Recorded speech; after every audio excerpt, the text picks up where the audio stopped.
आदाब नाजरीन। महाराष्ट्र में बीजेपी और शिवसेना की मुशतरका हुकूमत का ख्वाब फिलहाल बिखर गया। शिवसेना अपने उम्मीदवार को चीफ मिनिस्टर के ओहदे पर फायज करने के मुतालबे पर अटल है। चूंकि एनसीपी और कांग्रेस के ताउन से वो हुकूमत तश्कील देने की बात कर रही है, इसलिए मिस्टर देवेंद्र फडणवीस ने महाराष्ट्र के चीफ मिनिस्टर के ओहदे से इस्तीफा दे दिया।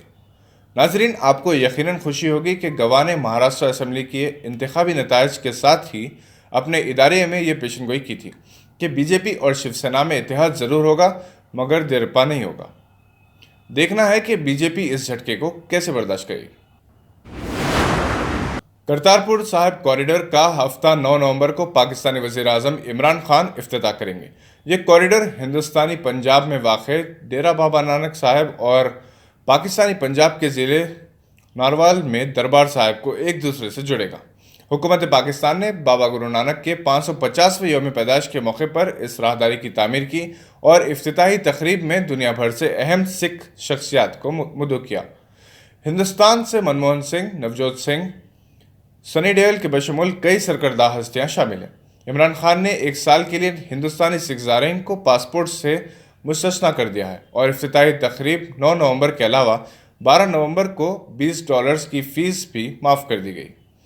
दुनिया भर से 10,000 सिख इस इफ्तिताही तकरीब में शिरकत करेंगे। हिंदुस्तान से रोज़ाना 5,000 सिख ज़ारईन को आने की इजाज़त होगी। कनाडा, बरतानिया, अमेरिका, सिंगापुर, कीनिया से काफ़ी तादाद में सिख यात्री आने लगे हैं। हैदराबाद में खातिबुन नबीयीन सल्लल्लाहु अलैहि वसल्लम की मिलाद मुबारक के जश्न का आगाज़ हो चुका है। कुल हिंद मजलिस तामीर मिल्लत, मजलिस इत्तेहादुल मुस्लिमीन के अलावा कई इदारे और तंजीमों की जानिब से जलसे रहमतुल आलमीन, जश्न यौम रहमतुल आलमीन, जलसे मिलादुन्नबी सल्लल्लाहु अलैहि वसल्लम का एहतमाम किया जा रहा है। सुन्नी दावत इस्लामी की जानिब से मिलाद जुलूस का एहतमाम होता है। तंजीम रिशादुल मुस्लिमीन फोकस की जानिब से ब्लड डोनेशन कैंप्स का एहतमाम किया जाता है। इसके अलावा रहमत आलम कमेटी का भी जलसा मुनक़िद होता है। कुल हिंद मजलिस तामीर मिल्लत के जलसे यौम रहमतुल आलमीन सल्लल्लाहु अलैहि वसल्लम 10 नवंबर को सुबह 10 बजे नुमाइश मैदान में मुनक़िद होगा, जिसमें मुमताज़ मुबल्लिग़ इस्लाम मौलाना कलीम सिद्दीकी, मौलाना सैयद अशद रशीदी मेहमान खुसूसी होंगे। तामीर मिल्लत का जलसा यौम साहबा रज़ियल्लाहु तआला अन्हु 11 नवंबर की शाम चंचलगौड़ा जूनियर कॉलेज ग्राउंड में मुनक़िद होगा। ये तामीर मिल्लत का 17वां जलसा होगा। मजलिस इत्तेहादुल मुस्लिमीन का जलसा रहमतुल आलमीन सल्लल्लाहु अलैहि वसल्लम 11 रबीउल अव्वल हफ्ता 9 नवंबर को बाद नमाज इशा दारुस्सलाम में मुनक़िद होगा, जिसमें मौलाना मुफ्ती मंजर मोहसिन हुसैनी जमशेदपुरी मेहमान खुसूसी होंगे। 12 रबीउल अव्वल की शाम नातिया मुशायरा मुनक़िद होगा। जलसा और मुशायरे की सदारत बैरिस्टर असदुद्दीन अवैसी करेंगे। मोहम्मद अज़हरुद्दीन के हैदराबाद क्रिकेट एसोसिएशन के सदर मुंतखब होने की खुशी में और ओवरसीज सिटीज़न जनाब इफ्तिखार शरीफ ने इनके एजाज़ में एक शानदार तहनीती तकरीब का अहतमाम किया, जिसमें सैकड़ों अफराद ने शिरकत की।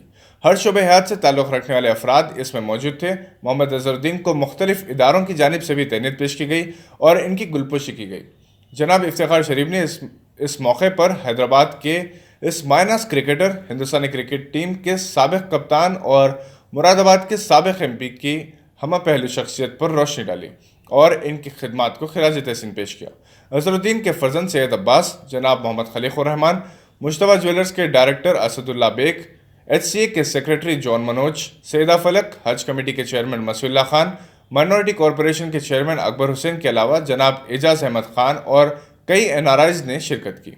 बांग्लादेश के खिलाफ हिंदुस्तान ने दूसरा T20 मैच 8 विकेट से जीत लिया। बांग्लादेश, जिसने पहले मैच में कामयाबी हासिल की थी, दूसरे मैच में इस सिलसिले को बरकरार नहीं रख सकी।